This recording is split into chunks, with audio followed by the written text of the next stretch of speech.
देख रहे हैं नेटवर्क 33 राजकुमार के साथ।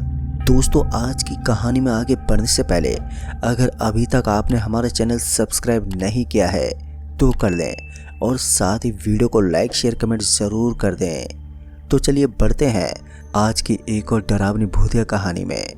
दोस्तों, मेरा नाम राहुल है और अभी हाल ही में मेरी प्रिया से शादी हुई है। अभी शादी के 6 महीने ही हुए थे कि हम लोगों ने फैसला किया कि हम लोग अब गांव जाकर घूम के आएंगे।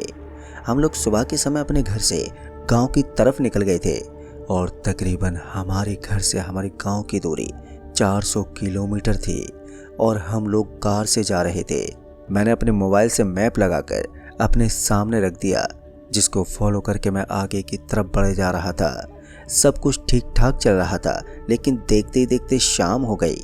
अभी मैं आगे ही बढ़ रहा था कि तभी मैंने देखा कि मैंने जो अपने मोबाइल में मैप लगा के रखा था वो ऑटोमेटिक एक शॉर्टकट रास्ता सिलेक्ट कर ले रहा था। मुझे उस रास्ते के बारे में कुछ भी जानकारी नहीं थी, लेकिन मैप के अनुसार अगर हम उस रास्ते से अपने गांव की तरफ जाते तो हमारा सफ़र शॉर्टकट हो जाता। इसी को देखते हुए मैंने शॉर्टकट रास्ता अपना लिया, जो कि मेरी ज़िंदगी की सबसे बड़ी भूल साबित हुई। मैं रास्ता बदलकर आगे की तरफ चल ही रहा था कि तभी मौसम खराब होने लगा और देखते ही देखते कुछ ही मिनट के अंदर बारिश भी होनी शुरू हो गई। हम लोग कार में थे, जिसकी वजह से हमें कोई दिक्कत पेश नहीं आ रही थी। अब रात के 7 भी बज चुके थे और हम लोग आगे की तरफ बढ़ ही रहे थे कि तभी अचानक से एक मोड़ आया। इस मोड़ से हम लोग जैसे ही मुड़े, हमें एक अधेड़ आदमी सामने खड़ा दिखाई दिया, जो कि हाथ दिखाकर हमसे लिफ्ट मांग रहा था। मेरी पत्नी प्रिया ने मुझसे बोला, हमें इसको लिफ्ट नहीं देनी चाहिए, पता नहीं कैसा आदमी हो। तभी मैंने अपनी पत्नी को बोला कि बारिश भी हो रही है और रात का भी समय हो गया है, हमें इस आदमी की मदद करनी चाहिए। जैसे तैसे मैंने प्रिया को मना लिया और वो भी मान गई कि हमें इस आदमी को लिफ्ट दे देनी चाहिए। मैंने अपनी कार को उस अधेड़ आदमी के सामने रोका तो मैंने उससे पूछा, भाई साहब कहाँ तक जाना है आपको? उसने हम दोनों की तरफ देखा और देखकर मुस्कुराते हुए एक भारी और भयानक सी आवाज़ में बोला, जहाँ तक आप जा रहे हैं वहीं तक मुझे भी जाना है। मैंने और प्रिया ने एक दूसरे का चेहरा देखा, क्योंकि उसकी बात हमें कुछ समझ में नहीं आई थी। तभी उसने ज़ोर से मुस्कुराया और हम समझ गए थे कि वो हमसे मजाक कर रहा है। हमने उसको पीछे अपनी कार में बैठने को बोला तो उसने पीछे का दरवाज़ा खोला और सीधे आकर कार में बैठ गया। अभी हम आगे की तरफ ही बढ़ रहे थे कि तभी अचानक से मैंने कार में ब्रेक लगा दिया, जिसके चलते हुए पीछे बैठे उस आदमी के साथ साथ प्रिया को भी जोरदार झटका लगा। प्रिया ने मेरी तरफ हैरानी से देखा, लेकिन मैं सामने की तरफ ही देख रहा था, क्योंकि ना जाने कहां से इस रास्ते पर एक काली बिल्ली आकर हमारी कार की तरफ देख रही थी। मैं अपनी कार का हॉर्न बजा रहा था ताकि वो सामने से हट जाए, लेकिन वो सामने से हटने का नाम ही नहीं ले रही थी। मेरी कार की तरफ देखकर अचानक से वो बिल्ली जोर जोर से रोने लगी। ये चीज़ देखकर प्रिया और मैं पूरी तरह से डर गए। हमने पीछे बैठे उस आदमी की तरफ देखा, वो हम दोनों को देखकर बस मुस्कुरा रहा था। उसको देखकर हम दोनों और भी ज़्यादा डर गए थे। तभी पीछे बैठे उस अधेड़ आदमी ने हमसे बोला, राहुल घबराने की ज़रूरत नहीं है, इसको कुचलकर आगे निकल जाओ। पीछे बैठे उस अधेड़ आदमी की बात सुनकर मानो मेरे पैरों तले ज़मीन खिसक गई हो, क्योंकि मैंने नोटिस किया कि उस अधेड़ आदमी ने मेरा नाम लिया। और हैरान की बात तो ये थी कि मैंने अब तक उसे अपना नाम नहीं बताया था। प्रिया काफ़ी डरी हुई थी, इसी के चलते उसने इस चीज़ को नोटिस नहीं किया था। अगर वो कर लेती तो और भी ज़्यादा डर जाती। अभी मैंने वापस सामने की तरफ देखा तो मैंने पाया कि सामने से काली बिल्ली कहीं गायब हो गई थी। अब तभी मैंने कार को आगे की तरफ बढ़ाया। फिर मेरी नज़र ऊपर की तरफ लगे बैक मिरर पर पड़े, जिसको देखने के बाद मैं और भी ज़्यादा डर गया, क्योंकि जब मैं बैक मिरर से अपने पीछे बैठे उस आदमी की तरफ देख रहा था तो मुझे शीशे के माध्यम से वो आदमी दिखाई नहीं दे रहा था। जबकि मैंने तुरंत ही अपनी गर्दन पीछे की तरफ घुमा कर देखी तो वो आदमी हमारी कार के अंदर ही बैठा हुआ था, लेकिन वो शीशे में दिखाई क्यों नहीं दे रहा था। इसको देखकर मैं इतना तो समझ गया था कि हमने जिस आदमी को लिफ्ट दी है वो कोई बुरी आत्मा है, लेकिन इसकी जानकारी अभी मैंने अपनी प्रिया को नहीं दी थी। मैं बस कोशिश कर रहा था कि जल्दी से जल्दी पीछे बैठे आदमी को अपनी कार से उतार दूं। मैंने वापस से अपनी गर्दन पीछे बैठे उस आदमी की तरफ घुमाई और बोला, भाई साहब कहाँ तक जाना है आपको? मेरी बात सुनकर उस आदमी ने देखा और धीरे से मुस्कुराने लगा, पर उसने कोई जवाब नहीं दिया। मैं वापस से गाड़ी आगे की तरफ चलाने लगा। अभी कुछ आगे हम बढ़े ही थे कि तभी अचानक से प्रिया की नज़र भी बैक मिरर पर पड़ गई और उसने पीछे बैठे उस आदमी को जब बैक मिरर में देखा तो वो बहुत ही ज़ोर से चीख पड़ी। उसने डरते पीछे की तरफ देखा, लेकिन उसने जैसे ही पीछे देखा तो वो और भी ज़्यादा डर गई, क्योंकि पीछे बैठा वो आदमी अचानक से कहीं गायब हो गया। मैंने भी अपनी गर्दन पीछे घुमा कर देखी, लेकिन वो आदमी कहीं भी दिखाई नहीं दे रहा था। अब हम दोनों ने वापस एक दूसरे का चेहरा देखा तो हम दोनों समझ गए थे कि हमने किसी शैतान को अपनी कार में लिफ्ट दे दी है, और इसी के चलते हुए हम लोग इस रास्ते से जल्दी निकलना चाहते थे। वैसे भी रात का समय हो गया था, जिसकी वजह से हमें और भी ज़्यादा डर लग रहा था। मैं कार को आगे की तरफ भगा ही रहा था कि तभी अचानक से कार चलते चलते बंद पड़ गई, और जैसी कार बंद हुई कि हम दोनों का दिल और भी ज़ोर से धड़कने लगा। हम समझ गए थे कि आज हम लोगों की वाट लगने वाली है। मैंने कार को बहुत ही स्टार्ट करने की कोशिश की, लेकिन कार स्टार्ट होने का नाम ही नहीं ले रही थी। इसी के चलते मुझे ना चाहते हुए भी कार से नीचे उतरना पड़ा, और तब जाकर आगे का बोनट खोलना पड़ा। मैंने प्रिया से बोल दिया था, चाहे जो भी हो जाए तुम कार से नीचे मत उतरना। अभी मैं कार के इंजन की तरफ ही देख रहा था कि तभी मुझे प्रिया की एक जोरदार चीख सुनाई दी।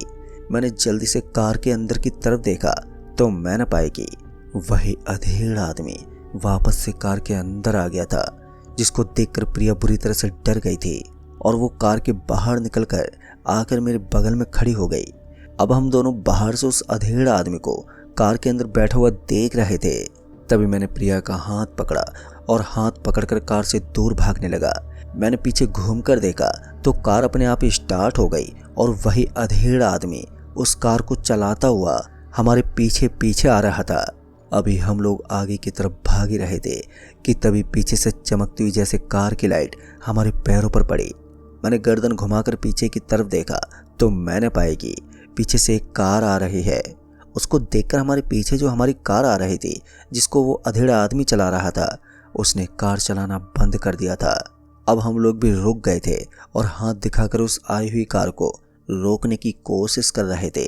वो कार बिल्कुल मेरे करीब आ गई थी, और अब हाथ के इशारे के साथ साथ मैं जोर जोर से चिल्ला रहा था, कार रोको भाई, कार रोको। प्रिया भी अपनी आवाज़ लगा रही थी, लेकिन उसका कोई फ़ायदा ही नहीं हुआ। हमारे सामने से वो कार वाले ऐसे निकल गए मानो उन लोगों ने जैसे हम दोनों को देखा ही ना हो। जैसे वो कार वाला वहाँ से निकल गया तो वैसे हमारी कार वापस से हमारी तरफ बढ़ने लगी।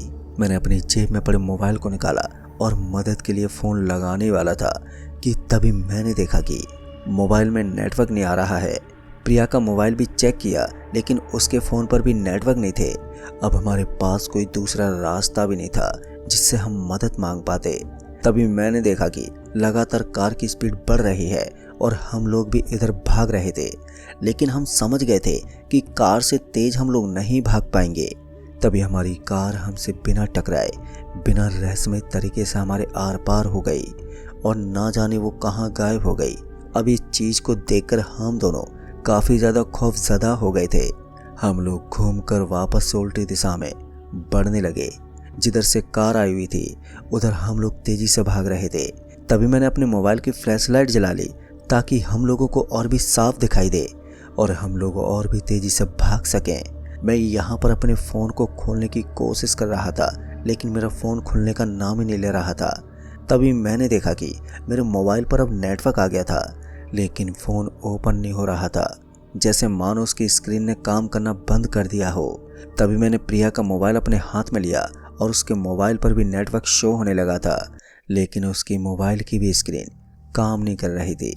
तभी हमने देखा कि कोई लालटेन लेकर हमारी तरफ बढ़ता हुआ आ रहा है। उसको देखकर हम लोग उसकी तरफ जाने लगे, पर हमें नहीं मालूम वो क्या था, लेकिन हमारे पास इसके अलावा कोई दूसरा रास्ता भी नहीं था। कुछ समय के अंदर ही हम लोग उस औरत के पास पहुंच गए। वो असल में एक औरत थी जो कि लालटेन लेकर हमारी तरफ बढ़ रही थी। उसको देखकर काफ़ी अजीब लगा और उसने आते ही हमसे बोला, शॉर्टकट रास्ता लेकर तुमने बहुत बड़ी गलती कर दी है। इतना बोलकर उसने मुस्कुराया और मुस्कुराकर अपनी लालटेन से अपनी साड़ी में आग लगा ली और हमारी आंखों के सामने जलकर वो राख हो गई। जब वो जलकर मर रही थी तो हमने देखा कि उसके चेहरे पर ना तो दर्द था ना कोई शिकवा, बस हमें सिर्फ और सिर्फ एक डरावनी मुस्कुराहट नजर आ रही थी। अब ये चीज देखकर हम दोनों तो बुरी तरह से डर चुके थे, मानो हमारी जान कब की चली गई हो, बस हमारा शरीर जिंदा हो। तभी मैंने देखा कि वो बुढ़िया धीरे धीरे राख में कन्वर्ट हो गई और अचानक से ना जाने कहां से हवा चलने लगी और वो राख उड़कर मेरी पत्नी प्रिया के चेहरे पर लग गई, जिसके बाद कुछ ऐसा हुआ जिसको मैं कभी अपने सपने में भी नहीं सोच सकता। क्योंकि जैसे वो राख प्रिया के चेहरे पर लगी तो वैसे ही ना जाने प्रिया को क्या हुआ कि वो मुझे छोड़कर दूसरी दिशा में भागने लगी और वो देखते देखते एक रोशनी की तरफ बढ़ने लगी जो कि जंगल के अंदर की तरफ से ना जाने कहां से अचानक से निकलने लगी थी। प्रिया का पीछा करते करते मैं उसके पीछे ही जा रहा था कि तभी मैंने देखा कि वो एक पेड़ की तरफ तेजी से भाग रही है। मैं उसको आवाज़ देने लगा, लेकिन मानो मेरी आवाज़ उसके कानों तक पहुंच ही नहीं रही हो। फिर कुछ दूर जाने के बाद वो जाकर एक पेड़ के सामने खड़ी हो गई और उस पेड़ को ऊपर से नीचे देखने लगी। मैं भी ठीक उसके पीछे जाकर वहीं पर खड़ा हो गया। तभी मैंने प्रिया को आवाज़ दी, लेकिन मेरी आवाज़ का उस पर कोई असर ही नहीं हो रहा था। अभी मैं देख ही रहा था कि प्रिया ने अपने नाखून से उस पेड़ को खरोंचना शुरू कर दिया और वो उस पेड़ को खरोंचकर खाने लगी। मैं डरते हुए प्रिया की तरफ बढ़ा और जाकर उसके कंधे पर हाथ रखा और जैसे मैंने उसके कंधे पर हाथ रखा तो उसने अपनी गर्दन पीछे की तरफ घुमाई और उसके बाद मैंने जो देखा तो उसे देखकर तो मेरे होश ही उड़ गए। दरअसल मैंने देखा कि प्रिया की दोनों आंखें बुरी तरीके से लाल हो गई हैं और उसके मुंह से खून निकल रहा है। ये सब देखकर मैं तो एकदम पीछे ही हट गया, लेकिन वो मेरी तरफ बढ़ने लगी थी, मानो जैसे मेरे ऊपर वो हमला करने की सोच रही हो। मैं उससे काफी दूर हटने लगा और वो लगातार मेरे पास आ रही थी।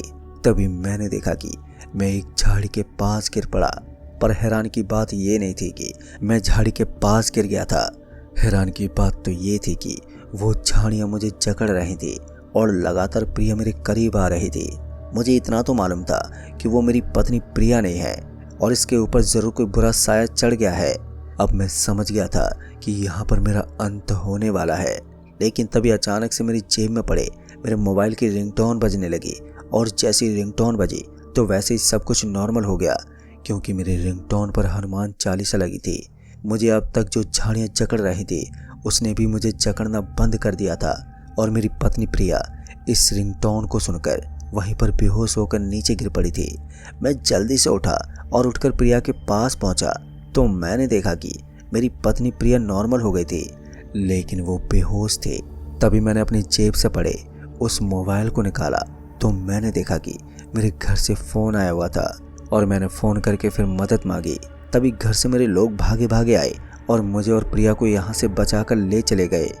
दोस्तों, इस हादसे ने मेरी ज़िंदगी बदल कर रख दी थी और इस हादसे का असर मुझ पर कुछ ऐसा हुआ था कि मैं शॉर्टकट रास्ते का नाम सुनकर ही कांपने लगता था और मैंने रात का सफ़र करना बिल्कुल छोड़ दिया था। प्रिया के ऊपर बुरी शक्तियों का वास हो गया था, जिसके चलते हुए हमने उसे तांत्रिक को दिखाया और फिर कुछ दिन के अंदर ही प्रिया भी बिल्कुल नॉर्मल हो गई थी। तो दोस्तों, इस कहानी में बस इतना ही। कहानी आपको पसंद आई हो तो वीडियो को लाइक शेयर कमेंट ज़रूर कर दें। तो मैं आपका दोस्त राजकुमार जल्द ही मिलूँगा ऐसी एक और डरावनी दिल दहला देने वाली घटना के साथ। तब तक के लिए बाय एंड टेक केयर।